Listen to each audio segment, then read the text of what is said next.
Right, all ready to put in the barn and go and change bits and tighten bits up, and we'll go have a look, see what we've got to do to it now. Here we have the man who was mentioned in the comments of last week's video.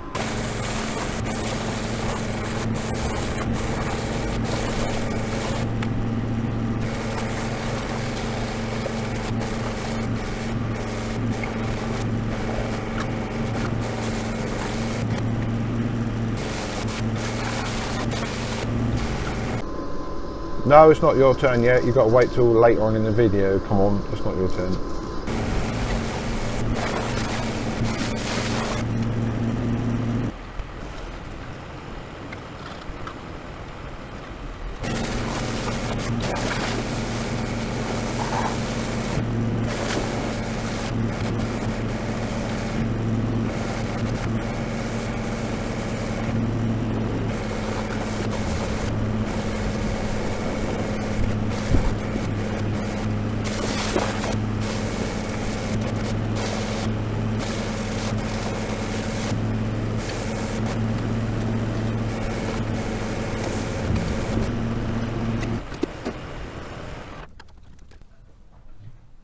A little bit blurry over there.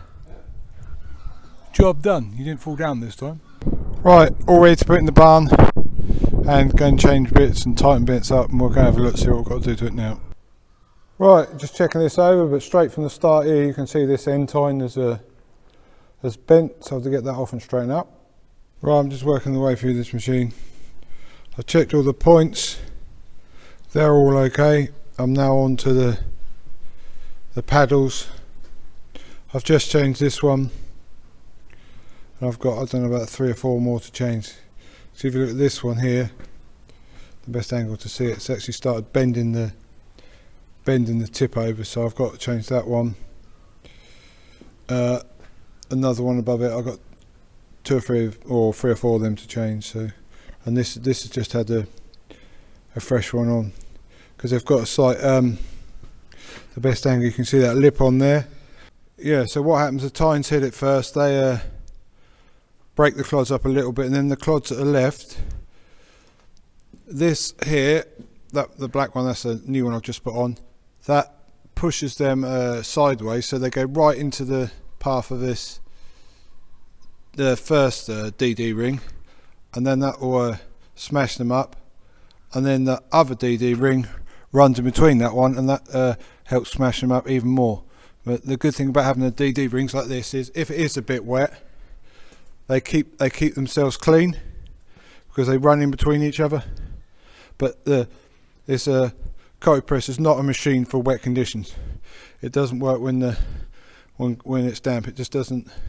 It tends to leave it all sort of like glossy on top and doesn't do a very good job. So you know, if you can see that shine on top, that no, you've got to put it away and either wait or use something else. So right, I've done 3.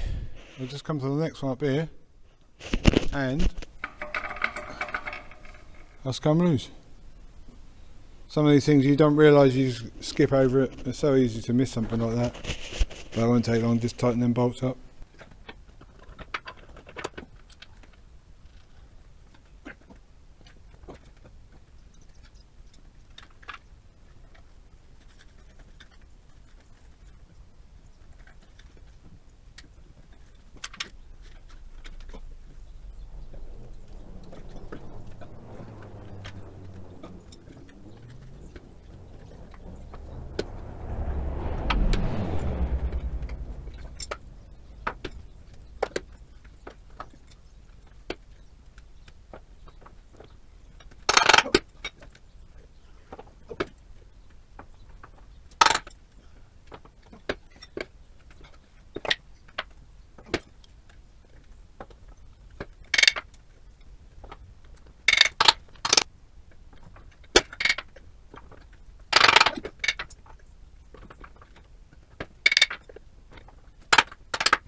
No, it's still not your turn. Come on, wait. Stop being so impatient now.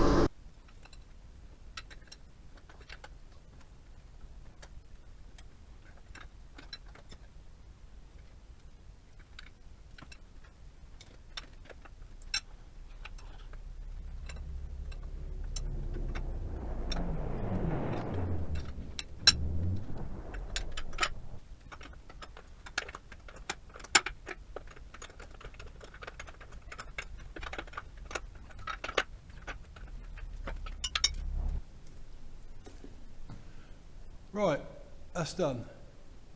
That was hard work getting them things in. I'll show you what I mean. In there's two flat washers that side and two flat washers that side, you can see them, and then there's four that side, but trying to get them to stay in there was a bit of a job. But anyway, that's all done now. I've just got to put the spacers back in this ram here. If you look, we've got the silver one, a black one, and then the thin red one. The silver one, black one, red one. Right, that's now both done. We've just got to clear up the rest of the tools, and I'm going to have to go and put it on the tractor. And I've just I did that yesterday, painted that so that you can if things like that, it's easier to see where it is.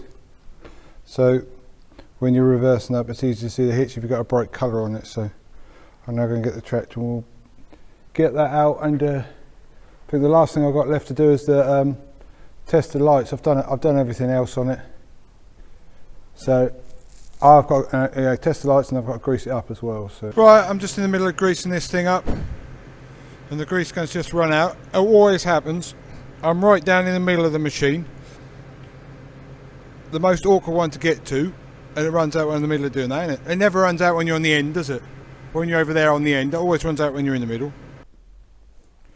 Right, the last nipple here.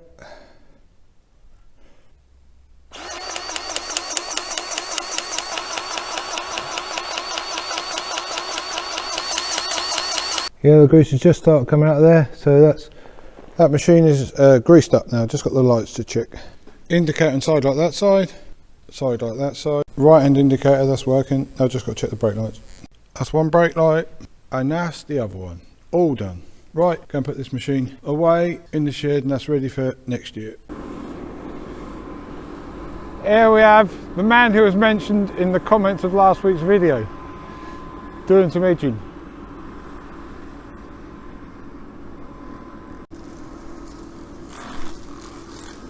He's probably smiling at me away in there. You better get it level now.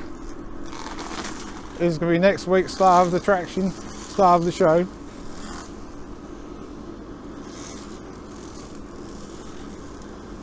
He's missed it, he can't reach.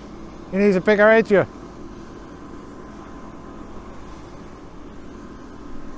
Can he get it without going in the ditch? I think what he's doing is... Oh no, he's got it this time. No, he can't reach it. He's trying to tactically swing the back end round and then moving the boom round on the arm and then dropping it down and swinging the boom round just like you move it. No, he still can't reach it.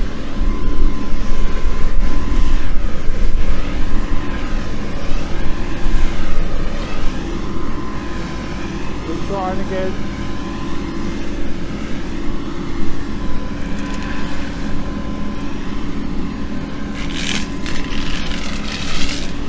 Let's get in front of it. Okay, he's got most of it. I think he's got one more attempt here at the end. Then we'll go across the speed tube.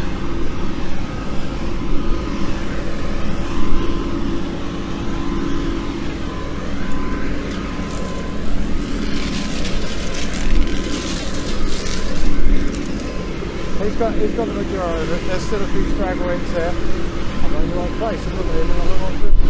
Yeah, I think that's the best he can do. That's that red tractor. I can't get close enough to the dip.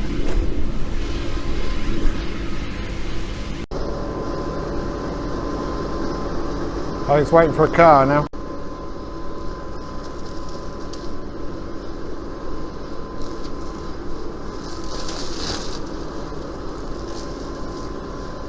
Do he know what he's doing?